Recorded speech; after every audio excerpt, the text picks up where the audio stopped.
হে ৰাম আন ক্ষুদ্ৰ দেৱতাৰ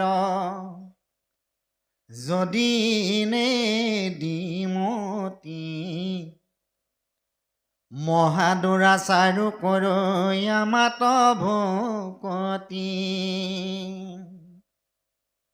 সেহিকে পৰম সাধু জানা মহাশয় যিহেতু মাত্ৰ কৰিল নিশ্চয় এতেকেনো চুই পাপে পুণ্য কলে বৰ পৰম মুক্তিৰ পাত্ৰ হৈ সিটো নৰ কুটকী পণ্ডিতে যেবে নমানে হাক ঢোল কোবাই উদ্ধ বাহু খান্দা তাৰ বাক দুৰাচাৰু তৰয়াত ইটো কোন চিত চাণ্ডালকো কৰৈ মোৰ ভকতি প্ৰবীত চাৰিও বেদৰ তত্ত্ব কৰিয়া নিশ্চয় অৰ্জুনতো গীতাতক হিচাকি পাময় তপ জপ পৰম সন্যাস মহাদানে নপাৱে আমাক সাংখ্য যোগ তত্ত্ব জ্ঞানে কেৱলে ভকতি মাত্ৰ মূৰ মুক কৰৈ বৈশ্য কহিলৈ উদ্ধৱ ইটো তোমাত ৰহস্য জগতৰ ধৰ্ম কৰ্ম কৰো সকলে মোক আত্মা বুলি যিটো জানে যোগ বলে তথাপি প্ৰবৃত্ত তাৰ তনু নুহিত অনুচিত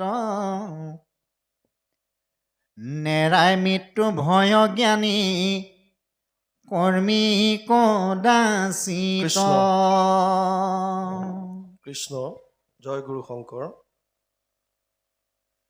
অসমীয়া সমাজৰ পথ প্ৰদৰ্শক এক শৰণ হৰিনাম ধৰ্মৰ ভেটি প্ৰস্থাপক নৱ বৈষ্ণৱ যুগৰ প্ৰৱৰ্তক জগতগুৰু শ্ৰীমন্ত শংকৰদেৱৰ শ্ৰীচৰণত প্ৰণিপাত জনায় যশোৱাৰ লাল কংসৰ কাল নন্দৰ নন্দন উদ্ধৱৰ বন্দন গোপিনীৰ মন দৈৱকীৰ ধন গোৱালৰ গোপাল আৰু ভকতৰ কৃপাল স্বৰূপ সৰ্বজ্ঞ সৰ্বব্যাপ্ত সৰ্বাশ্ৰয়ী সৰ্বশক্তিমান পৰম পুৰুষ পৰম আনন্দ পৰম ঈশ্বৰ পৰম কৃপালু ভগৱান কৃষ্ণৰ বাংময় স্বৰূপ শ্ৰীমদ ভাগৱতক সাষ্টাংগিক প্ৰণাম জনায় বৈকুণ্ঠৰ কল্পতৰু নাম বস্তুভাগক সাৰোগত কৰি দেৱৰো দুৰ্লভ নৰতনুধাৰী আজিৰ এই বৈকুণ্ঠ ধামত উপবিষ্ট তথা উপস্থিত পৰম শ্ৰদ্ধাৰ বাপ বান্ধৱ আই মাতৃ যুৱক যুৱতী প্ৰমুখ্যে শিশুসকলৰ শৰীৰত নিৰ্বিৰাজমান দিব্য আত্মাক অন্তৰৰ পৰা সেৱা জনায় বিষ্ণু বৈষ্ণৱৰ কথাৰে সমৃদ্ধ ভক্তি জ্ঞান আৰু বৈৰাগ্য বৰ্ধনকাৰী শ্ৰীমদ ভাগৱতৰ কিছু চৰ্চা কৰিবৰ বাবে আগবাঢ়িছোঁ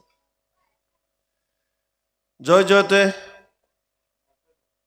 যিসকল উদ্যোক্তাৰ উদ্যোগত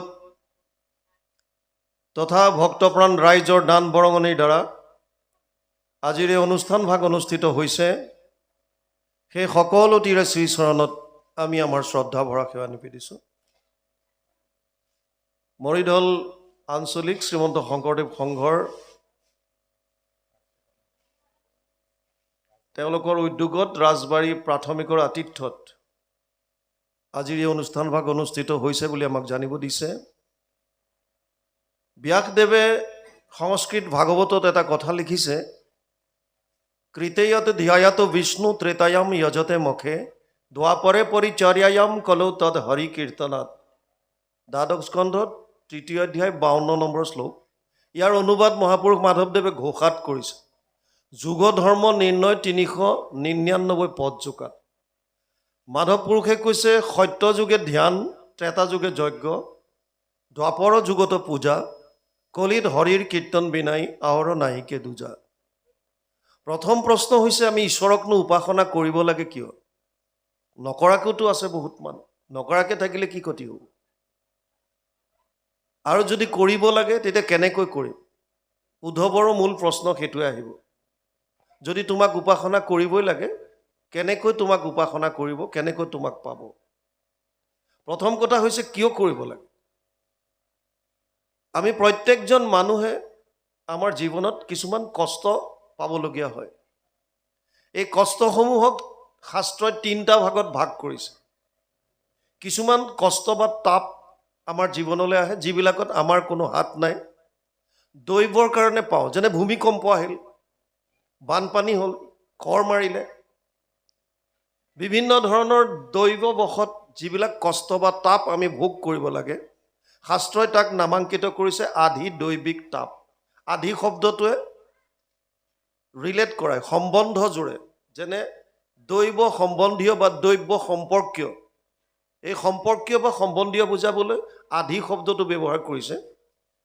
আধি দৈৱিক মানে দৈৱ সম্বন্ধীয় তাপ। দ্বিতীয় কিছুমান কষ্ট আমি পাওঁ যিবিলাক আন আন প্ৰাণীৰ পৰা, যাক ভূত বুলিও কয়। যেনে গুৰুজনাই কীৰ্তনত লিখিছে, সমস্ত ভূতত ব্যাপী আছো মই হৰি, সবাকো মানিবা তুমি বিষ্ণু বুদ্ধি কৰি। ইয়াত ভূত শব্দটোৱে প্ৰাণীক বুজাইছে।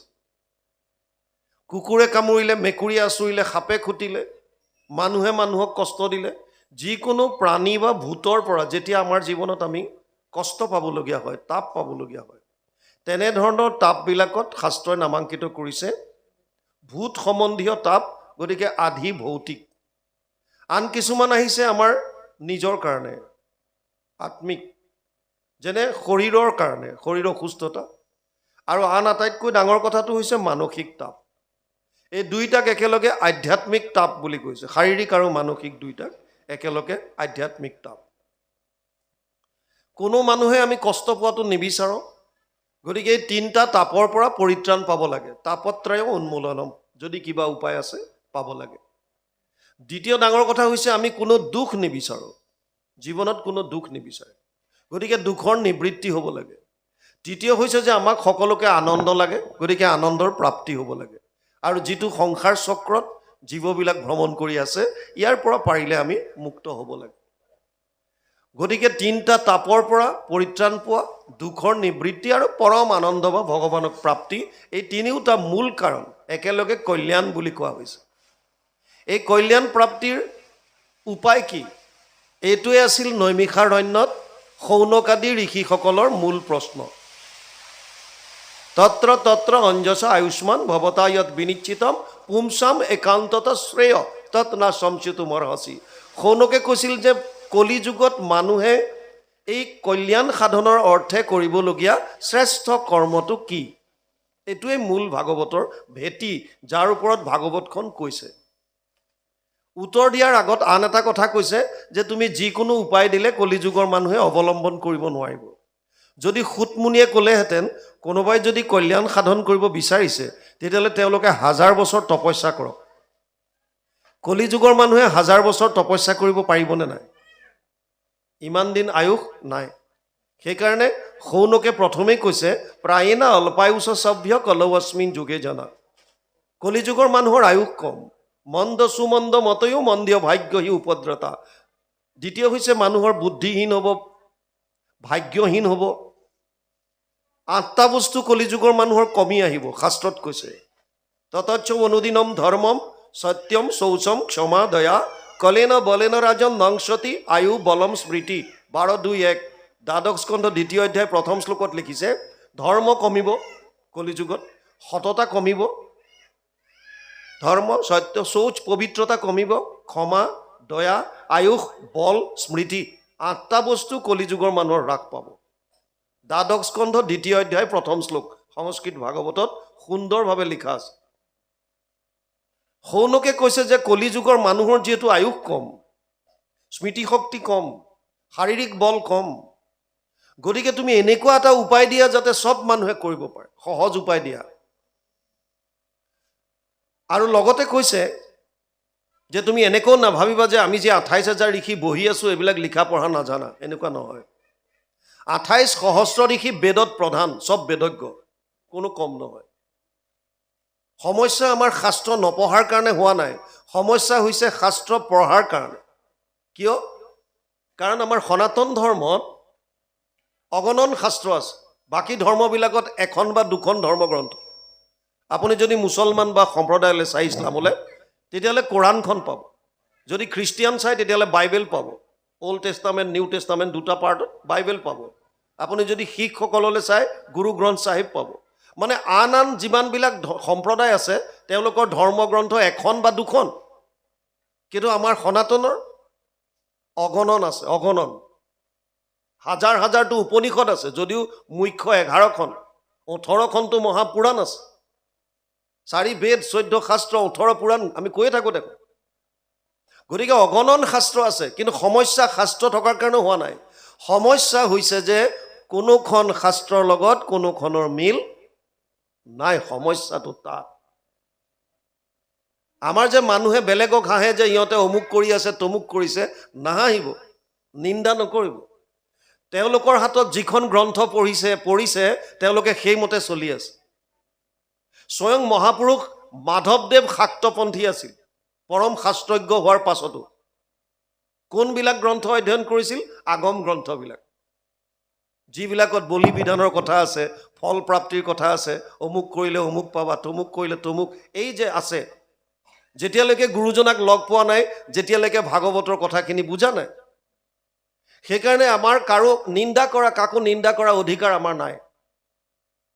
যেতিয়ালৈকে মানুহৰ হাতত শাস্ত্ৰৰ উত্তম গীতা আৰু ভাগৱত নপৰিব, আৰু ভাগৱতৰে সাৰ মৰ্ম কীৰ্তন কৰিব পৰাকৈ গুৰুজনাই আমাক কীৰ্তন দিছে। ভাগৱতৰে দশম স্কন্ধৰ 335টা অধ্যায়ৰ 90টা অধ্যায় আছে দশমত, আটাইতকৈ ডাঙৰ স্কন্ধ। তাৰ আদি চোৱা, মধ্য চোৱা, শেষ চোৱা 3টা ভাগ কৰিছে। ইয়াৰ আদি চোৱা গুৰুজনাই নিজে অনুবাদ কৰিছে, শেষ চোৱাৰ পৰা কুৰুক্ষেত্ৰ যাত্ৰা আনিছে। এই দুইখিনিক মিলাই একেলগে দশম বুলি কয়, আদি দশম বুলি যে কয়। এই ভাগৱতৰ দশম স্কন্ধৰ আদি চোৱা। গতিকে গুৰুজনাই কীৰ্তন কৰি দিছে, দশম কৰিছে। মহাপুৰুষ মাধৱদেৱে ঘোষা দিছে, ৰত্নাৱলী, ভাগৱতৰ যিখিনি ভক্তি মাৰ্গৰ আটাইতকৈ মূল্যৱান শ্লোক ভক্তি মাৰ্গত, সেইখিনি বিষ্ণুপুৰী সন্যাসীয়ে একত্ৰ কৰি ৰাখিছিল আৰু সেইখিনি দি পঠিয়াইছিল গুৰুজনাৰ কাৰণে। গুৰুজনাই মহাপুৰুষ মাধৱদেৱক দিলে, তুমি অনুবাদ কৰা। সেইখন ৰত্নাৱলী, ভাগৱতৰ বস্তু তাৰ মানে। আৰু মাধৱ পুৰুষে কৈছেও, মই গুৰুজনাৰ পৰা যি লাভ কৰিলোঁ, বিভিন্ন শাস্ত্ৰ অধ্যয়ন কৰি যি মই সাৰ মৰ্ম পালোঁ, আৰু মোৰ আত্ম উপলব্ধিৰ দ্বাৰা মই যি পালোঁ, সমস্তখিনি মই ঘোষাত থলোঁ। গতিকে যেতিয়ালৈকে মানুহে কীৰ্তন, দশম, ঘোষা, ৰত্নাৱলী, মানে শাস্ত্ৰৰ উত্তম গীতা ভাগৱত, এই দুখন গ্ৰন্থ যেতিয়ালৈকে ভালকৈ অধ্যয়ন নকৰে, তেতিয়ালৈকে তেওঁলোকে জীৱনৰ বাটটো বিচাৰি নাপাব। আপোনাৰ মোৰ নিন্দা কৰাৰ অধিকাৰ কাকো নাই। আপুনি কৰিব নোৱাৰে, মই কৰিব নোৱাৰোঁ। সৌনকে সেইকাৰণে প্ৰশ্ন কৰিছিল, ভুৰিনি ভুৰি কৰ্মাণি শ্ৰোতব্যানি বিভাগশ অত সাধুত্ৰয়ত সাৰম সমুধৃত্য মনীষয়া মাম ব্ৰুহি শ্ৰদ্ধানানাম যেন আত্মা সম্প্ৰসিদ্ধতি। 1:11 প্ৰথম স্কন্ধ প্ৰথম অধ্যায় 11 নম্বৰ শ্লোকত সৌনকে কৈছিল যে শাস্ত্ৰ বহুত আছে আৰু বিভিন্ন শাস্ত্ৰৰ বিভিন্ন মত আছে। হে সুতমুনি, তুমি যিহেতুকে এজন শাস্ত্ৰজ্ঞ, সমস্ত শাস্ত্ৰ জানা, গতিকে আমাক এটা কাম কৰা, সমস্ত শাস্ত্ৰৰ সাৰ মৰ্মটো উলিয়াই কোৱা। কলিযুগৰ মানুহে কি কৰিলে পৰম কল্যাণ সাধিব পাৰিব। এইটোৱে হৈছে ভাগৱতৰ মূল যিটো ভেটি। আৰু তাৰ পাছত তেতিয়া সুতমুনিয়ে কৈছে, সৌনক আদি ঋষি সমস্ত চিন্তা নকৰিবা, মই তোমালোকক এনেকুৱা এটা উপায় দিম, যিটো উপায় অৱলম্বন কৰি পৰীক্ষিতে 7 দিনত পৰম গতি লাভ কৰি গুচি গ'ল। মই তোমালোকক এনেকুৱা এটা উপায় ক'ম, যিটো উপায় অৱলম্বন কৰি খটাংগই 2 দণ্ড 45 মিনিটত পৰম গতি লাভ কৰি গুচি গ'ল। আৰু তাৰ পাছত সুতমুনিয়ে শুক পৰীক্ষিত সংবাদ, ব্ৰহ্মা নাৰদ সংবাদ, বিদুৰ মৈত্ৰেয় সংবাদ, নিমি নৱসিদ্ধ সংবাদ, কৃষ্ণ উদ্ধৱ সংবাদ, বিভিন্ন কথাখিনি সুন্দৰভাৱে কৈ আহিছে। বুজি পালে? তাৰে আজি আমি আমাৰ যিটো এতিয়া আপোনালোকৰ চলি আছে ক্ৰম হিচাপে একাদশ স্কন্ধৰ উদ্ধৱ সংবাদ চলি আছে। ভাগৱতত 12টা স্কন্ধ আছে। একাদশ স্কন্ধটোৰ লক্ষণ হৈছে মুক্তি। প্ৰথম জানি ল'ব লাগে যে মুক্তি মানে কি। মুক্তি মানে মোকলাই দিয়া, খুলি দিয়া। যদি আপোনাৰ কোনো বান্ধোন নাই তেতিয়াহ'লে আপোনাক মুক্তিৰ কিহৰ প্ৰয়োজন? আপুনি কোনোবা এটাক বান্ধি থৈছে তেতিয়াহে ক'ব যে তাক মোকলাই দে বা মুক্তি দে। যদি বান্ধি থোৱা নাই, বন্ধনত যদি নাই, তেতিয়াহ'লে মুক্তিৰ প্ৰয়োজন আছে জানো? আৰু যদি বান্ধোনত আছে তেতিয়াহ'লে জানি ল'ব লাগিব কিহৰ বান্ধোন। প্ৰত্যেকটো জীৱ এটা বান্ধোনতে ঘূৰি আছে, এইটো হৈছে কৰ্মৰ বান্ধোন, যাক মায়াৰ বান্ধোন বুলি কয়, যাৰ কাৰণে জীৱবিলাকে 84 লাখ জুনিত পুনৰপি জননম পুনৰপি মৰণম পুনৰপি জননী জঠৰে শয়নম, বাৰে বাৰে জন্ম বাৰে বাৰে মৃত্যুৰ চক্ৰত ঘূৰি আছে। এইটোৱে হৈছে বান্ধোন। ইয়াৰ পৰা মুক্তি একাদশত দেখুৱাইছে। কেনেকৈ পাব, কি হ'ব? আমি দেৰি নকৰি পদৰ লগে লগে যাওঁ, অলৰেডি দেৰি হৈছে। ভগৱান কৃষ্ণই অৱতাৰ লৈছিল দ্বাপৰত, পূৰ্ণ অৱতাৰ যিটো কয়, তেওঁ নিজে আহিছিল এটা কথাৰ কাৰণেই যে ভূমিভাৰ হৰণ কৰিবৰ কাৰণে। তেওঁ গীতাত অৰ্জুনক কৈছে, যদা যদা হি ধৰ্মস্য গ্লানিৰ্ভৱতি ভাৰত অদ্ভুত্যানাম অধৰ্মস্য তদাত্মানম সৃজম্যহম পৰিত্ৰাণায় সাধুনাম বিনাশায় চ দুষ্কৃতম ধৰ্ম সংস্থাপনাৰ্থায় সম্ভৱামি যুগে যুগে। 4ৰ্থ অধ্যায় 7 আৰু 8 নম্বৰ শ্লোক গীতা। যেতিয়াই ইয়াৰ অনুবাদ কৰিছে ভাগৱতত, চৰাচৰ গুৰু ঈশ্বৰ কৃষ্ণৰ জন্মৰ শুনা কাৰণ সাধু সমস্তৰ ধৰ্ম ৰক্ষা হৈব, নাশিব দুষ্ট দুৰ্জন।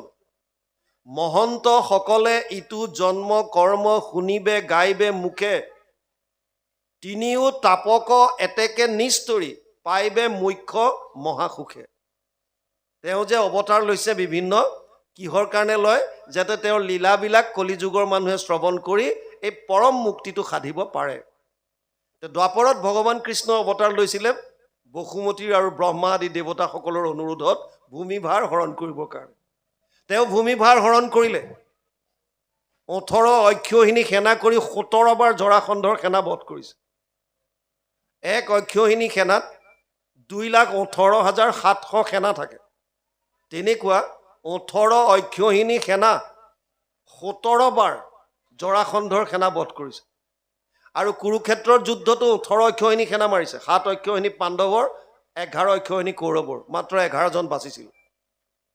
শেষত তেওঁ এটা সংকল্প ল'লে যে মোৰ কাম ইতিমধ্যে হৈছে, যদিও যদুবংশ আছে, সিহঁতক মই বিপ্ৰ সাপে চেছ কৰাম, কিন্তু তেওঁ এটা মনত সংকল্প ল'লে যে মোৰ কাম হৈ গৈছে লগভগ, মই গতিকে আকৌ বৈকুণ্ঠলৈ যাম। এই কথাটো গম পালে উদ্ধৱে গম পায় প্ৰভাস ক্ষেত্ৰত বৈকুণ্ঠ প্ৰয়াণৰ প্ৰাক মুহূৰ্তত ভগৱান কৃষ্ণৰ চৰণত নমন কৰি সেৱা কৰি উদ্ধৱে প্ৰশ্ন কৰিছে। তেওঁৰ নিজৰ কাৰণে নহয়, তেওঁ কৈছে তদ বিয়োগেনতে ভক্তম কথম স্থায়সন্তি ভূতলে নিৰ্গুণ উপাসনে কষ্টম অত কিঞ্চিত বিচাৰায়। পদ্মপুৰাণ উত্তৰখণ্ড ভাগৱত মহাত্ম্য 3য় অধ্যায় 59 নম্বৰ শ্লোক। উদ্ধৱে কৈছে, হে প্ৰভু, তুমি যে ভাবিছা যে বা কৈছা যে মই বৈকুণ্ঠলৈ যাম, তুমি যদি বৈকুণ্ঠলৈ গুচি যোৱা, তদ বিয়োগেন, তোমাৰ বিয়োগত, তে ভক্ত, তোমাৰ ভক্তসকল, কথম স্থায়সন্তি ভূতলে, পৃথিৱীত কেনেকৈ থাকিব? কাৰণ নিৰ্গুণ নিৰাকাৰ ব্ৰহ্মক উপাসনা কৰাটো সাধাৰণ মানুহৰ কাৰণে সহজ সাধ্য নহয়। তেতিয়া উদ্ধৱৰ কথাখিনি শুনি ইতি উদ্ধৱ বাচ শ্ৰুতোৱা প্ৰভাসে চিন্তায় ধৰি, প্ৰভাস ক্ষেত্ৰত ভগৱান কৃষ্ণই চিন্তা কৰিলে যে ভক্ত অৱলম্বনাৰ্থায় কিম বিধেয়ম ময়েতি চ, ভক্তসকলে অৱলম্বন কৰাকৈ মই কি উপায় দি যাম?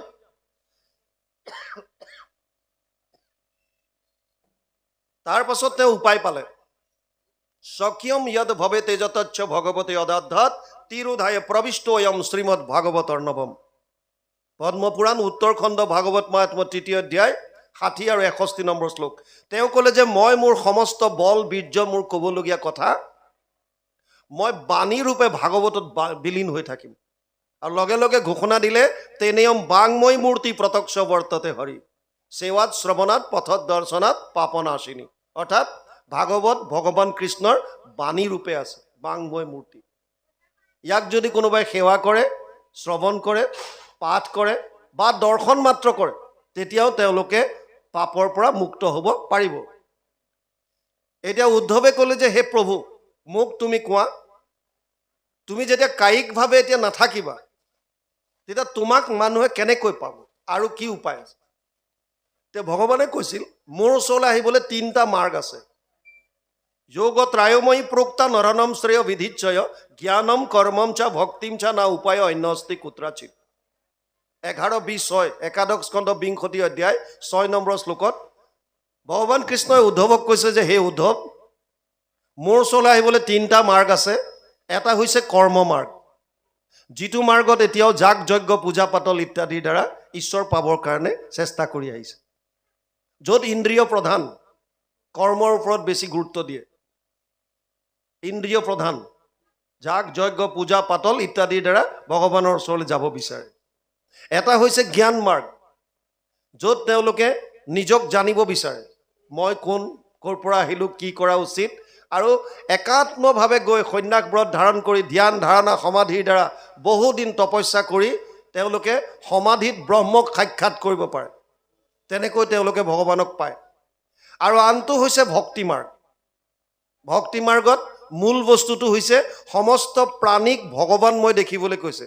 সমস্ত ভূতত বিষ্ণু বুদ্ধি নুহি যাবে কায়ম বাক্য মনে অভ্যাস কিবা এইভাবে। যেতিয়ালৈকে বিষ্ণু বুদ্ধি নহয় তেতিয়ালৈকে অভ্যাস কৰিবলৈ দিছে। কাৰণ সমস্ত ভূতত ব্যাপী আছো মই হৰি, সবাকো মানিবা তুমি বিষ্ণু বুদ্ধি কৰি। মই সকলোতে আছো ভগৱান ৰূপে কৃষ্ণ। এই ভাৱটো লৈ ভকতৰ সংগত যিমান পাৰি ভগৱানৰ লীলাসমূহ শ্ৰৱণ কীৰ্তন কৰি আমি কল্যাণ সাধন কৰিব পাৰোঁ।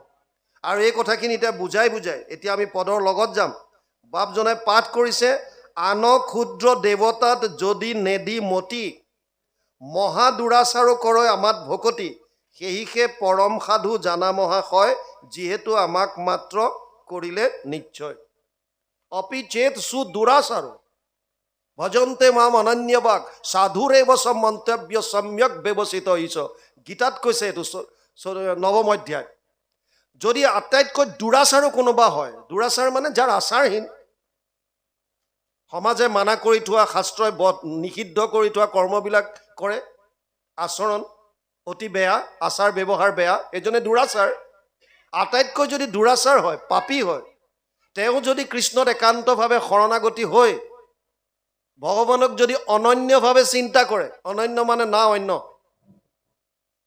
ইয়াত কি কৈছে, আন ক্ষুদ্ৰ দেৱতাত যদি নেদি মতি, বেলেগ বেলেগ দেৱতাৰ প্ৰতি যদি মনটো নিদিয়াকৈ মহা দুৰাচাৰো কৰয় আমাত ভকতি, আটাইতকৈ যদি দুৰাচাৰ মানুহ বিভিন্ন পাপ কৰ্ম কৰিলে, কিন্তু হ'লেও তেওঁ যেতিয়া অনুতপ্ত হ'ল বা বুজি পালে, তাৰপিছত ক্ষুদ্ৰ ক্ষুদ্ৰ দেৱতাক পূজা পাতল বাদ দি কৃষ্ণত একান্তভাৱে শৰণাগতি হৈ যদি তেওঁকেই অনন্যভাৱে যদি সেৱা কৰে, তেতিয়াহ'লে কৈছে সেহিকে পৰম সাধু জানা মহাশয়, সেইজনে পৰম সাধু হ'ব।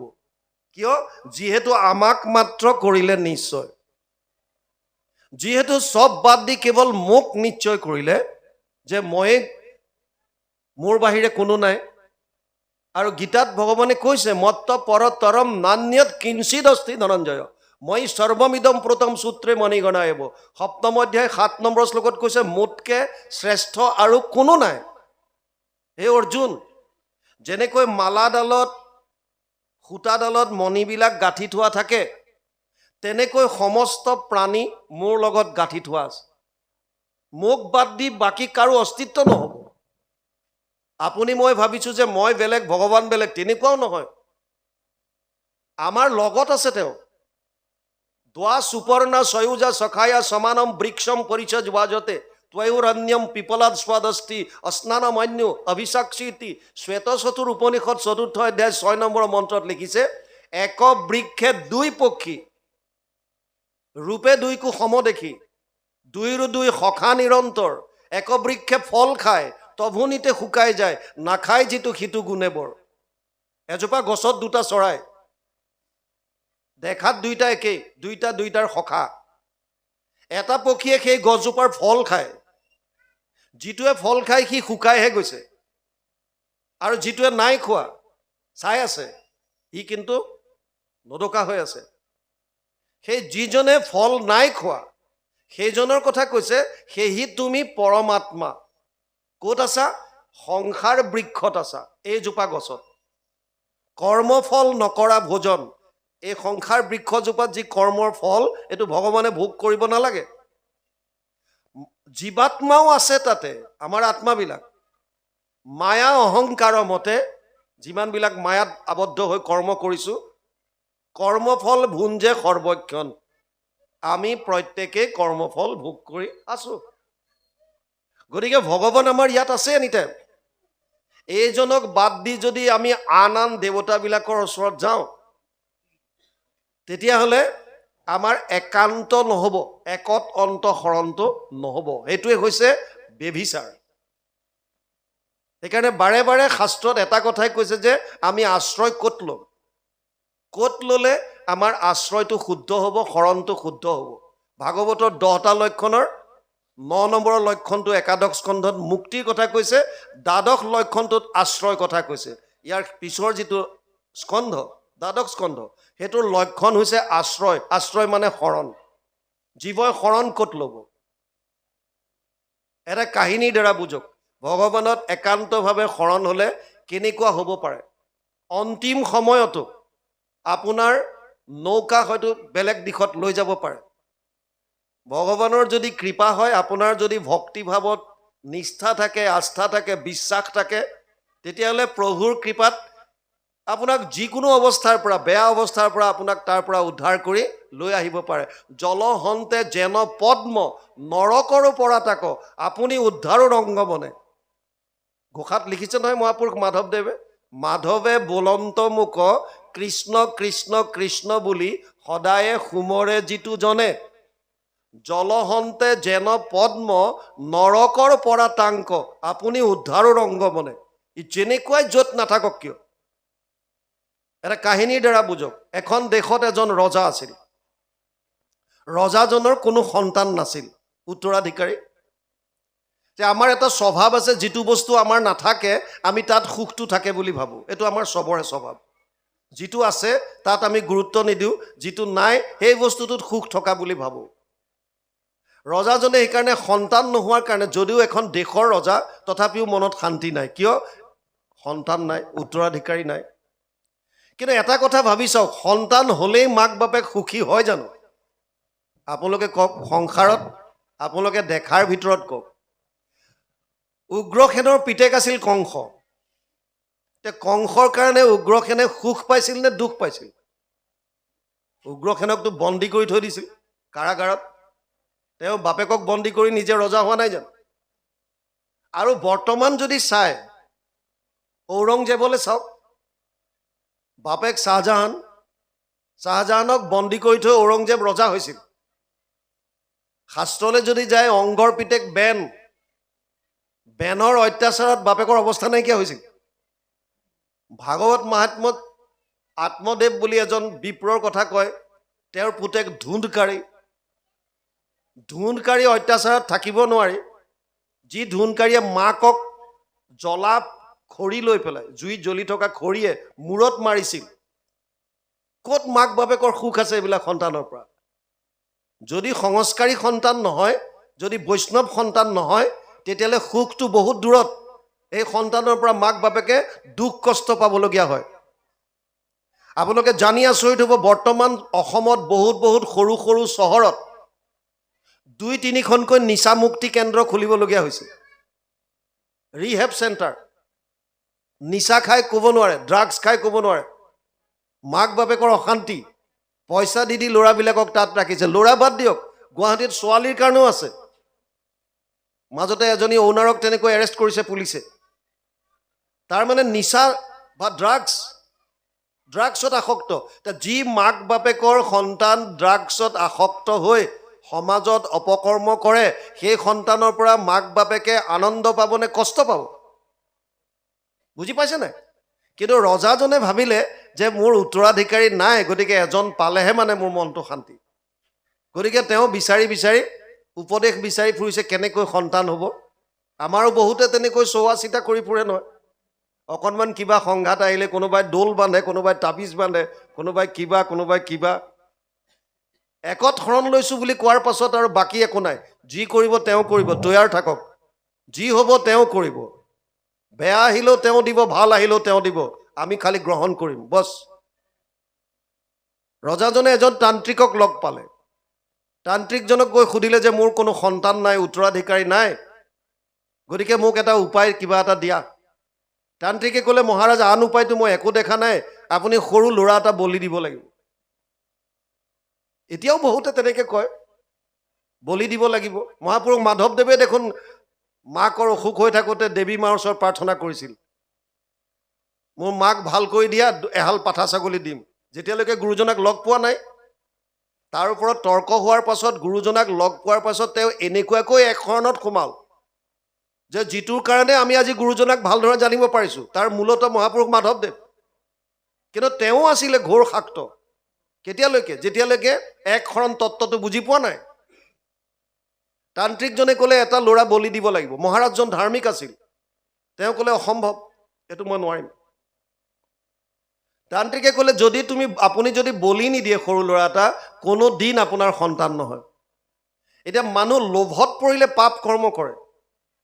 সেইকাৰণে কাম, ক্ৰোধ আৰু লোভ, এই তিনিটাক নৰকৰ তিনিখন দুৱাৰ বুলি কৈছে। ত্ৰিবিধম নৰকস্যেদম দ্বাৰম নাশনম আত্মন, ষষ্ঠাদশ অধ্যায় 31 নম্বৰ শ্লোক গীতা। তিনিখন নৰকৰ দুৱাৰ। যতেক অনৰ্থ আছে সংসাৰত, তাত তিনিবিধ সাৰ, কাম, ক্ৰোধ, লোভ, আপোন নাশন, জানি কৰা পৰিহাৰ। ত্যাগ কৰিবলৈ কৈছে। ৰজাজন লোভত পৰিল, ভাবিলে মই কিবা এটা উপায়টো কৰিব লাগিব, ল'ৰা এটাতো লাগে। কিন্তু ডাইৰেক্ট কাৰোবাৰ পৰা কাঢ়ি আনি পেলাই সন্তান এটা কাটি দিয়াৰ পক্ষত তেওঁ নাছিল। সেইকাৰণে তেওঁ ৰাইজত ঘোষণা কৰি দিলে, কোনোবাই যদি নিজ ইচ্ছামতে কাৰোবাৰ সন্তান এটা বলি দিবলৈ দিয়ে, তেতিয়াহ'লে সেই পৰিয়ালটোক অজস্ৰ ধন টকা পইচা দিব। সেইখন দেশত এটা ভিখাৰী পৰিয়াল আছিল, যাৰ 9টা সন্তান। মাক বাপেকে আটাইকেইটা ল'ৰাকেইটাক বহুৱাই ল'লে, আৰু বহুৱাই লৈ ক'লেও উপায়, এটা সুবৰ্ণ সুযোগ আহিছে, তহঁতক ভিক্ষা খুজি খুজি পালি আছো। মহাৰাজে এটা ঘোষণা দিছে, যদি কোনোবাই নিজ ইচ্ছামতে বলি দিবৰ কাৰণে সন্তান এটা আগবঢ়াই দিয়ে, তেতিয়া তেওঁলোকক ইমান ধন সোণ দিব যে 14 পুৰুষলৈ আৰামত খাব পাৰিব। তহঁতৰ ভিতৰত এতিয়া কোনটো যাওঁ সেইটো ক। মাক বাপেকে সুধিলে। ল'ৰাকেইটাই ক'লে যে, প্ৰথম ডাঙৰ ল'ৰাটোক ক'লে যে তই অকণমান বুজা পৰা হৈছ, তয়ে যা। সি ক'লে অসম্ভৱ, মই যাব নোৱাৰোঁ।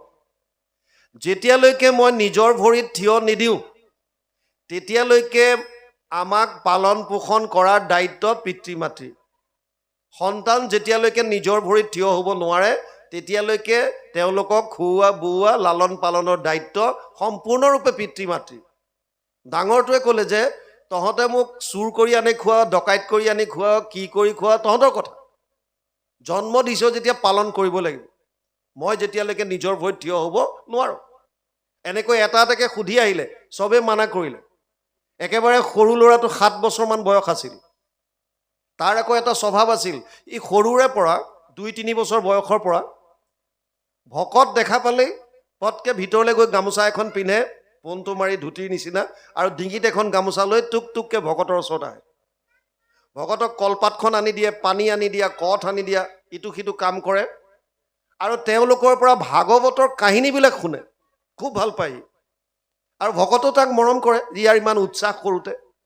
সেইকাৰণে ভাগৱতৰ সুন্দৰ সুন্দৰ কৃষ্ণৰ কাহিনী, বাকী ভাগৱতৰ কাহিনী তাক শুনায়। এই সুবিধাটো মাক বাপেকে ল'লে। মাক বাপেকে তাক ক'লে যে উপায়, তইতো ভকতৰ মুখে ভাগৱতৰ কথা শুনিছ? বোলে শুনিছোঁ। দধিচি মুনিৰ কথা শুনিছনে নাই? দধিচি মুনিয়ে কি কৰিলে? ল'ৰাটোৱে কৈছে মই শুনিছোঁ। কি কৰিছিল দধিচিয়ে? দেৱতাসকলক ৰক্ষা কৰিবৰ কাৰণে নিজৰ শৰীৰ ত্যাগ কৰি অস্থি দান কৰিছিল। সেই অস্থিৰ দ্বাৰা এপাত অস্ত্ৰ নিৰ্মাণ কৰিছিল, যাক ইন্দ্ৰৰ বজ্ৰ বুলি কয়, যাৰ সহায়ত বৃত্তাসুৰক বধ কৰিছিল। মাক বাপেকে কৈছে পিতেকক, পায় দধিচি মুনিয়ে স্বৰ্গৰ দেৱতাক ৰক্ষা কৰিবৰ কাৰণেও নিজৰ শৰীৰ ত্যাগ কৰিব পাৰিছিল, আৰু আজিতো তোৰ পৰিয়ালৰ কথা, গতিকে তই পৰিয়ালটোক ৰক্ষা কৰিবৰ কাৰণে তোৰ শৰীৰটো ত্যাগ কৰিব নোৱাৰিবিনে? মাকৰ লজিক। কণমানিটোৱে কৈছে পাৰিম, মোৰো এটা চৰ্ত আছে। কি চৰ্ত? মই ভাগৱতত পাইছোঁ যে ৰামচন্দ্ৰই পিতৃবাক্য পালন কৰিবৰ কাৰণে পালন কৰি 14 বছৰ বনবাস খাটিছিল। পৰশুৰামে পিতৃবাক্য পালন কৰি মাতৃ ৰেণুকাৰ ডিঙি কাটি দিছিল। গতিকে ভাগৱতৰ পৰা মই এটা বস্তু বুজি পাইছোঁ, মাক বাপেকে যদি আদেশ কৰে সন্তানে তাক পালন কৰিব লাগে, যিয়ে নহওক কিয়। গতিকে মোৰ এটা চৰ্ত আছে যে তোমালোক দুটাই মোক এতিয়া আদেশ দিয়া যে তই বলি হৈ যা, তেতিয়া মই যাম। মোৰ উপায় নাই, পিতৃবাক্য পালন কৰিব লাগিব, মাতৃবাক্য পালন কৰিব লাগিব। আৰু মাক বাপেকে তত্ত্বটো বুজি নাপাই ক'লে যে যা, তোক আমি আদেশ দিছোঁ, তই বলি হৈ যা। তাৰ খুব দুখ লাগিল সেইদিনা। টকাৰ কাৰণে মাক বাপেকে নিজৰ পুত্ৰটোক বলি দিবলৈ কৈছে। সি অতি কষ্ট পালে, কিন্তু হ'লেও সি ক'লে যে ঠিক আছে, ৰজাৰ ঘৰত খবৰ দিয়া। ৰজাৰ ঘৰত খবৰ দিলে আৰু সৈন্য আহিল, পিছদিনা ল'ৰাটোক লৈ গৈছে। যিটো সময়ত ল'ৰাটোক সৈন্যবিলাকে লগত নিছে, গোটেই গাঁৱৰ মানুহবিলাক একত্ৰিত হ'ল, সিহঁতৰ মিতিৰ কুটুম চব আহিল, খুৰা পেহা গোটেইবিলাক আহিছে। সি ভাবিছে মনে মনে চাগে মোক ৰক্ষা কৰিবৰ কাৰণে আহিছে, হয়তো ক'ব যে বোপাইটোক নিব নালাগে, আমিয়ে তহঁতৰ ঘৰখন চলাম, আমি গাঁও পাতি থাকোঁ কিয়। কিন্তু সেইবিলাক কোনো নকৰিলে। আজিকালিও আমি প্ৰায় দেখোঁ বাটত ক'ৰবাত এক্সিডেণ্ট হ'লে, কিবা এটা হ'লে, কোনোবা মানুহ বিপদত পৰিলে, এক্সিডেণ্ট হ'লে এক্সিডেণ্টত জখম হৈ থকা মানুহজনক হস্পিটেলত নিব লাগে, সেইটো গুৰুত্ব নাই, চেলফি লৈ পেলাই মোবাইল ৰেকৰ্ডিং কৰি পেলাই আপলোড দিয়াত লাগি আছে। বহুত জেগাত দেখিছোঁ। বুজি পাইছে নাই? যিটো সময়ত যিটো কাম সেইটো নকৰে, নকৰি পেলাই কেৱল নিজৰ প্ৰচাৰ। ল'ৰাটোক যেতিয়া লৈ গ'ল, কোনো মানুহে একো নামাতিলে, সি কান্দি কান্দি গৈ আছে। সি চালে চবৰ চকুলে মুখলে, কোনো নামাতিলে। আৰু মহাৰাজাৰ ওচৰ পোৱাৰ লগে লগে ৰজাই তান্ত্ৰিকজনলৈ খবৰ দিলে। তান্ত্ৰিকে গৈ এইবাৰ লগত এজন কাটোৱাল লৈ আহিছে, বলি পালোঁ যেতিয়া আৰু হৈ গ'ল, কাটিব লাগে। মহাৰাজক ক'লে যে এখন নদীৰ পাৰলৈ যাওঁ বোলো। নদীৰ পাৰত প্ৰকাণ্ড এটা মূৰ্তি বনালে। ল'ৰাটোক মাহ হালধিৰে নোৱাই ধুৱাই দিলে, মালা আধাৰ পিন্ধাই দিলে, অকণমানি বৰ মৰম লগা ল'ৰা। বলি সজাই দিলে, সন্মুখত এখন বলিশাল, মন্ত্ৰ উচ্চাৰিত হ'ল, কাটোৱালে তৰোৱাল লৈ ৰেডি, আৰু ল'ৰাটোৱে ডিঙি পাতি দিছে। মহাৰাজৰ অন্তৰ কঁপি গৈছে। মই প্ৰথমেই কৈছিলোঁ অকণমান ধাৰ্মিক। ৰজাই ল'ৰাটোক ক'লে পায় তোৰ অন্তিম ইচ্ছা কিবা আছে যদি ক। সি মহাৰাজলৈ চাই কৈছে, মহাৰাজ মোৰ বয়স মাত্ৰ 7 বছৰ, গোটেই জীৱনটো সন্মুখত আছে, আৰু আপুনি মোৰ ইচ্ছাৰ কথা সুধিছে। গোটেই জীৱনটোতো মোৰ সন্মুখত, কিন্তু মোৰ ইচ্ছা জানি আপুনি কি কৰিব? আপোনাক লাগে উত্তৰাধিকাৰী, আৰু মোৰ মা দেউতাক লাগে ধন। গতিকে দুইটা পক্ষৰ মাজত মোৰ ইচ্ছা ক'ৰ পৰা আহিব? কাটক। ৰজাৰ দুখ লাগিল আৰু ক'লে উপায়, তই যদি তেনেকুৱা কিবা সৰু সুৰা তোক কিবা লাগে ক, খাব বিচাৰিছ, কিবা কিবা কৰিব বিচাৰিছ, সৰু সুৰা ইচ্ছা। ল'ৰাটোৱে ক'লে অকণমান সময় দিয়ক আপুনি, বাকী একো দিব নালাগে, হ'ব। আৰু সি বালিতে 4টা ঘৰ বনালে, বালি ঘৰ। সৰু ল'ৰা, যিমান দূৰ বুজিছে, 4টা ঘৰ বনালে। প্ৰথমটো বালি ঘৰৰ ওচৰত গৈ সি সেৱা কৰি কিবা ক'ব বিচাৰিছে, কিন্তু পৰা নাই, খুব কান্দিছে, আৰু বালি ঘৰটো ভাঙি পেলালে। দ্বিতীয় ঘৰটোৰ ওচৰত গ'ল, সেইটোতো কিবা ক'ব বিচাৰিছে, পৰা নাই, ভাঙিলে। তৃতীয়টোও ভাঙিলে। চতুৰ্থটো বালি ঘৰৰ ওচৰত সি সেৱা লোৱাৰ লগে লগে তাৰ কিবা এটা যেন ৰূপান্তৰ ঘটি গ'ল। ল'ৰাটোৰ মুখলৈ কিবা হাঁহিৰ বিৰিঙনি এটা আহিল, আৰু তাৰ মনৰ পৰা যিটো কিবা এটা দুখ আছিলে, ভয় আছিলে, এইবিলাক টোটেলি নাইকিয়া হৈ গ'ল। সি তাৰ পৰা হাঁহি হাঁহি উঠি আহিল, আৰু বলিশালত ডিঙিটো পাতি দি মহাৰাজলৈ এনেকৈ চাই কৈছে, মহাৰাজ আদেশ কৰক। এইবাৰ মন্ত্ৰ উচ্চাৰণ হ'ল, কাটোৱাল ৰেডি কাটিবলৈ কাৰণে। মহাৰাজে তান্ত্ৰিকজনক সুধিলে, 1 মিনিট ৰ, তই গেৰেণ্টি দিব পাৰিবিনে নাই কি এই ল'ৰাটোক বলি দিয়াৰ পাছত মোৰ যিটো সন্তান হ'ব সি ল'ৰাই হ'ব? তান্ত্ৰিকে ক'লে গেৰেণ্টি দিব নোৱাৰো। উত্তৰাধিকাৰী হ'ব, সন্তান হ'ব, ছোৱালীও হ'ব পাৰে। আচ্ছা, ল'ৰা ছোৱালী যিয়ে হওক বাৰু, মানি ল'লো সন্তান হ'ব, বোলে হ'ব। তই গেৰেণ্টি দিব পাৰিবিনে যে তাৰ ভক্তি মাতৃ পিতৃৰ প্ৰতি এনেকুৱা আজ্ঞা পালনকাৰী সন্তান হ'ব মোৰো? মাক বাপেকে যি কয় 7 বছৰ বয়সত পিতৃ আজ্ঞা পালন কৰি সি ওলাই আহিছে এনেকুৱা? সি কৈছে গেৰেণ্টি দিব নোৱাৰো। আচ্ছা, তই এটা কথা কচোন, ইয়াৰ ঈশ্বৰৰ এনেকুৱা দৃঢ় ভক্তি হ'বনে? কাৰণ দৃঢ় ভক্তি কেনেকুৱা? যেতিয়া ল'ৰাটো তাৰ পৰা উঠি আহিছে, ৰজাই সুধিছে এইকেইটা কি কৰিলা? তান্ত্ৰিকজনেও সুধিছে কি কৰিলা এইবিলাক? তান্ত্ৰিকে ভয়ো খাইছে মনে মনে। এইবিলাক তুমি যে কৰিলা এইটো কি বস্তু? সি আটাইকেইটা বুজাই দিছিল যে প্ৰথম যিটো বালিঘৰ আছিল এইটো মোৰ মা দেউতাৰ আশ্ৰয় আছিল।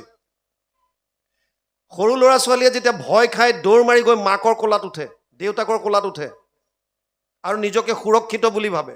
আপুনি কাৰোবাক ভয় খুৱাবচোন, সি দৌৰ মাৰি গৈ মাকৰ কোলাত উঠিলে আপোনাক এনেকৈ দেখুৱাই দিব। কিয়? কাৰণ এতিয়া মই এনেকুৱা জেগাত আছো, মোক কোনো একো কৰিব নোৱাৰে। যি মা দেউতাক জীৱনৰ চূড়ান্ত আশ্ৰয় বুলি ভাবি আছিলো, সেই মা দেউতাই কেইটামান টকাৰ কাৰণে মোক ত্যাগ কৰি দিলে। সেইটো মোৰ আশ্ৰয় হ'ব নোৱাৰে, ভাঙি দিলে। দ্বিতীয়টো কাৰ? দ্বিতীয়টো আছিল মোৰ মিতিৰ কুটুম, মোৰ গাঁৱৰ মানুহ। আমি গাঁও পাতি থাকোঁ কিয়? যদি কাৰোবাৰ বিপদত ইজনে সিজনক সহায় নকৰোঁ তেতিয়াহ'লে গাঁও পাতি থকাৰ লাভ কি? ল'ৰাটোৱে কৈছে মোক যেতিয়া লৈ আহিছিল মই প্ৰত্যেকজন মানুহৰ মুখলৈ চাইছিলোঁ, কোনো এজনে মাত এষাৰ নিদিলে। সহায় কৰাটো দূৰৰ কথা, গতিকে এইটো মোৰ কাম নাই। তৃতীয়টো কাৰ? তৃতীয়টো মোৰ ভাগ্য। ভাগ্য, আমি 9টা ল'ৰা, 8টাৰ ভাগ্য ভাল, সিহঁত বাচি গ'ল আৰু মই একেবাৰে সৰু, অথচ মোৰ ভাগ্য বেয়া। গতিকে ভাগ্যক ধিয়াই থাকিও লাভ নাই, ভাগি দিলোঁ। চতুৰ্থটো কাৰ? তেতিয়া ল'ৰাটোৱে কৈছিল মহাৰাজ, এইটোৱে মোৰ চূড়ান্ত আশ্ৰয় আছিল, ভগৱান কৃষ্ণৰ দুখানি চৰণ। যেতিয়াই মই ভগৱানৰ কথা চিন্তা কৰিলোঁ আৰু ক'লোঁ যে হে ভগৱান, হে প্ৰভু নাৰায়ণ, পলমকৈ হ'লেও মই তোমাৰ দুখানি চৰণত আশ্ৰয় লৈছোঁ, মই তোমাৰ চৰণত আহিছোঁ প্ৰভু, বাকী তোমাৰ ইচ্ছা, এতিয়া যি কৰা। ভগৱানে যেন মোৰ হৃদয়ৰ পৰাই ক'লে ভিতৰৰ পৰা, উপায় তই চিন্তা নকৰিবি, উঠ। কিয়? ইহঁতে বলি দিলেও তোৰ শৰীৰটোহে কাটিব পাৰিব, তই শৰীৰ নহয়, তই ইয়াৰ ভিতৰত থকা আত্মা, যাক অস্ত্ৰ শস্ত্ৰই কাটিব নোৱাৰে। গীতাত অৰ্জুনক কৈছে নৈনম চিন্দন্তি শস্ত্ৰাণি নৈনম দহতি পাৱক না চৈনম ক্লেদয়ম তপনা শোষয়তি মাৰুত অচেদ্যয়ম দাহ্যয়ম ক্লেদ্যৱ শৌচ্যয়ব চ নিত্য সৰ্বগত স্থানুৰচলোয়ম সনাতন। 2য় অধ্যায় 23 আৰু 24 নম্বৰ শ্লোক। অৰ্জুনক কৈছিল অস্ত্ৰ শস্ত্ৰই আত্মাক কাটিব নোৱাৰে, জুয়ে পুৰিব নোৱাৰে, পানীয়ে তিয়াব নোৱাৰে, বায়ুৱে শুহিব নোৱাৰে। ল'ৰাটোৱে কৈছে মোক যেন ভগৱানে ক'লে যেন বাসাংশী জীৰ্ণানি যথা বিহায় নবানি গৃহণতি নৰপৰাণি তথা শৰীৰানি বিহায় জীৰ্ণানি অন্যান্য সংয়াতি নবানি দেহি। 2য় অধ্যায় 22 নম্বৰ শ্লোকত অৰ্জুনক কৈছে যেনেকৈ কাপোৰ ফাটি গ'লে নতুন বস্ত্ৰ পৰিধান কৰে, তেনেকৈ এটা শৰীৰ নষ্ট হ'লে আত্মাই বেলেগ শৰীৰ ধাৰণ কৰে। ইয়াক দুখ কৰাৰ কোনো কাৰণ নাই। কণমানিটোৱে কৈছে মহাৰাজ, ভগৱানে যেন মোক ক'লে যে জাতস্য হি ধ্ৰুৱ মৃত্যু ধ্ৰুৱ জন্ম মৃতস্য চ, জন্ম ল'লে মৃত্যু নিশ্চিত আৰু মৃত্যু হ'লে পুনৰ জন্ম নিশ্চিত। সেইকাৰণে তই উঠ, মই তোক দুহাত মেলি ৰৈ আছোঁ। ইহঁতে তোক বলি দিব পাৰে, একো নাই, তোৰ মৃত্যু নহয়, তই মোৰ লগত থাকিবি, উঠ। আৰু কণমানিটোৱে কৈছে মহাৰাজ মোৰ এতিয়া কোনো চিন্তা নাই। সেইকাৰণে মহাৰাজে তাক সুধিছিলে, কাক? এই তান্ত্ৰিকজনক, যে ইয়াক যে বলি দিম এতিয়া, এই বস্তুকেইটা ইয়াক বলি দিয়াৰ পিছত মই পাম নে নাই। শেষত সুধিলে যে ইয়াক বলি দিয়াৰ, যদি বলি দিওঁ মোৰ যিটো সন্তান হ'ব তাৰ কৃষ্ণত এনেকুৱা ভক্তি হ'বনে নাই? তান্ত্ৰিকজনে ক'লে এইটো মই গেৰেণ্টি দিব নোৱাৰোঁ। তেতিয়া মহাৰাজে ক'লে যে শুন, তেতিয়াহ'লে তহঁতৰ তামঝামবিলাক বন্ধ কৰ। তান্ত্ৰিকে ক'লে চাই লওক, চিন্তা কৰি লওক, যদি ইয়াক বলি নিদিয়ে তেতিয়াহ'লে আপোনাৰ কিন্তু সন্তান নহয়। আৰু মহাৰাজে ক'লে তেতিয়াহ'লে মোক মোৰ সন্তান নালাগে। কিয়? যিহেতু এই সন্তানটোক মাক বাপেকে ইতিমধ্যে ত্যাগ কৰিলে আৰু ইয়াৰ বিনিময়ত মই সেই মাক বাপেকক যিমান ধন টকা পইচা লাগে দি পঠিয়ালোঁ, গতিকে মোক আৰু বেলেগ সন্তানৰ প্ৰয়োজন নাই, মই এই সন্তানটোকে মোৰ উত্তৰাধিকাৰী তুলনীয়া পুত্ৰ হিচাপে তুলি ল'লোঁ, ইয়েই মোৰ ৰাজ্যৰ ৰজা হ'ব। মুকং কৰতি বাচালম পংগুং লংঘয়তে গিৰিম যত কৃপা তম হং বন্দে পৰমানন্দ মাধৱম। যাৰ দায়া বলে খোৰা পৰ্বত চঢ়াৱে, মুখে ৰাও নাহি যাৰ সিটো কবি হয়। ভগৱানৰ যেতিয়া কৃপা হ'ব, খোৰাজনেও পৰ্বত বগাব পাৰিব, মুখত বাণী নাথাকিলেও কবি হ'ব পাৰিব, এনেকুৱা কৃপা। সেইকাৰণে একত শৰণটো হ'ব লাগিব। ইয়াত সেইকাৰণে কৈছে, সেহি সে পৰম সাধু জানা মহাশয়, যিহেতু আমাক মাত্ৰ কৰিলে আশ্ৰয়। আশ্ৰয় মানে শৰণ, যিহেতু মোক কেৱল আশ্ৰয় কৰিলে। এতেকে নচুৱৈ পাপ পুণ্য কলবৰ, পৰম মুক্তিৰ পাত্ৰ হৈ সিটোনৰ। আপুনি যদি কৃষ্ণত আশ্ৰয় কৰি আপোনাৰ জীৱনৰ প্ৰতিটো মুহূৰ্ত, প্ৰতিটো কৰ্ম কৃষ্ণৰ চৰণত যদি অৰ্পণ কৰিবলৈ শিকে, ৰাতিপুৱা শোৱাৰ পৰা উঠি বিচনাতে জাপ মাৰি বিচনাৰ পৰা নানামিব, 1 মিনিট সময় বিচনাতে বহক। আপুনি যে স্নান নকৰাকৈ ঈশ্বৰ সেৱা কৰিব নোৱাৰে তেনেকুৱা ক'তো লিখা নাই। আপোনাৰ ঈশ্বৰ যিজন ইয়াত আছে সেইজনক এনিটাইম পায়। আপুনি লেট্ৰিনত গ'লেও তেওঁ লগতে থাকে। গতিকে সেইজন ঈশ্বৰক বিচনাৰ পৰা উঠি বিচনাতেই 1 মিনিট সময় বহক আৰু হাতযোৰ কৰি ইয়াত প্ৰাৰ্থনা কৰক, হে প্ৰভু, আজিৰ দিনটো তোমাৰ চৰণতে অৰ্পণ কৰিলোঁ। তাৰ পাছত আপুনি নামক। আপুনি ক'ৰবাত যাবলৈ ওলাইছে, মনে মনে ভাবক, হে প্ৰভু, এই যাত্ৰা তোমাৰ চৰণত অৰ্পণ কৰিলোঁ।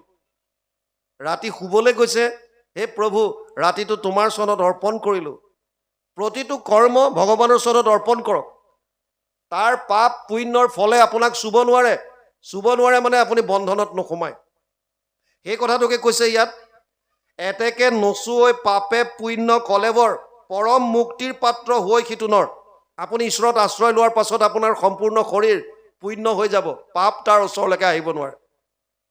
য'ত মাধৱৰ নাম থাকিব, য'ত থাকে মোৰ ভক্ত পবিত্ৰ হৃদয়, কীট পতংগকো তাৰা পবিত্ৰ কৰে। গতিকে পবিত্ৰ স্থান যিটো হৈ থাকিব, ভগৱানৰ নাম য'ত উচ্চাৰণ হৈ থাকিব, স্মৰণত য'ত ভগৱান থাকিব, তাত কেতিয়াও পাপ ওচৰত যাব নোৱাৰে। যেনেকৈ আপুনি এটা অন্ধকাৰ কোঠাত লাইটৰ ছুইচটো দিয়াৰ লগে লগে তাত আন্ধাৰ থাকিব জানো? য'ত পোহৰ থাকিব তাত আন্ধাৰ থাকিব নোৱাৰে। তেনেকৈ য'ত পুণ্য শৰীৰ তাত পাপে চুবগৈ নোৱাৰে। আৰু পুণ্য কলেবৰ কেতিয়া? য'ত মাধৱত একান্তভাৱে আশ্ৰিত হৈ তেওঁৰ নাম গুণ ল'ব, আৰু সেইজনেই মুক্তিৰ পাত্ৰ হ'ব। কুতৰ্কী পণ্ডিতে যেবে নামানে ইহাক, ঢোল কোবাই ঊৰ্ধবাহু খণ্ডাত আৰু বাঘ। কোনোবাই নামানিব পাৰে। এতিয়াও ছ'চিয়েল মিডিয়াত বহুতে কয়, শংকৰদেৱে ক'লে বুলি আমি এক শৰণ হ'মনে? এইটো বহুতৰ প্ৰশ্ন। ছ'চিয়েল মিডিয়াত প্ৰায়ে কয়, গুৰুজনাই, গুৰু বুলিও নকয় তেওঁলোকে, শংকৰদেৱে ক'লে বুলিয়ে আমি কৃষ্ণত শৰণ কিয় ল'ম? আচ্ছা, গুৰুজনাই কোৱাটো বাদ দিয়া, এক শৰণৰ কথা কেৱল গুৰুজনাই কোৱা নাই। ৫,৫০০ বছৰ আগত ভগৱান কৃষ্ণই নিজ মুখে কুৰুক্ষেত্ৰৰ যুদ্ধৰ প্ৰাক মুহূৰ্তত অৰ্জুনক কৈ গৈছিল, সৰ্বধৰ্মান পৰিত্যাজ্য মাম একম শৰণম ব্ৰজ, অহম ত্বা সৰ্ব পাপেভ্যো মোক্ষয়িষ্যামি মা শুচ। অষ্টাদশ অধ্যায় ৬৬ নম্বৰ শ্লোক গীতা। সৰ্বধৰ্ম এৰি এক শৰণ সাক্ষাৎ, সুদৃঢ় বিশ্বাসে সখী লৈ কোৱা মাত, নকৰিবা ভয় হেৰা কৰো অংগীকাৰ, সমস্ত পাপত মই কৰিব নিস্তাৰ। এয়া ভগৱান কৃষ্ণই কৈ যোৱা কথা। গুৰুজনাই দুবাৰ শংকৰ ৰূপে আহি তেওঁ ভগৱান আগতে যিটো কুৰুক্ষেত্ৰৰ যুদ্ধত অৰ্জুনক কৈ যোৱা কথাখিনি আমাক আকৌ পুনৰ বুজাই দিছে। আৰু শৰণ বস্তুটো সেইটোৰ পৰাই আনিছে, এক শৰণ গীতাৰ পৰা আনিছে। গতিকে ইয়াত এতিয়া কৈছে, যদি কোনোবাই নামানে তেতিয়াহ'লে তেওঁলোকৰ ওচৰত ঊৰ্ধবাহু কৰি ক'ব পাৰে আপুনি, তেওঁলোকে নামানে তেওঁলোকৰ কথা, আমি আমাৰটোত কেতিয়াও কমিবলৈ দিব নালাগে। আমাৰ যিটো অটল বিশ্বাস তাত সদায় থাকিব লাগে। বুজি পাইছেনে?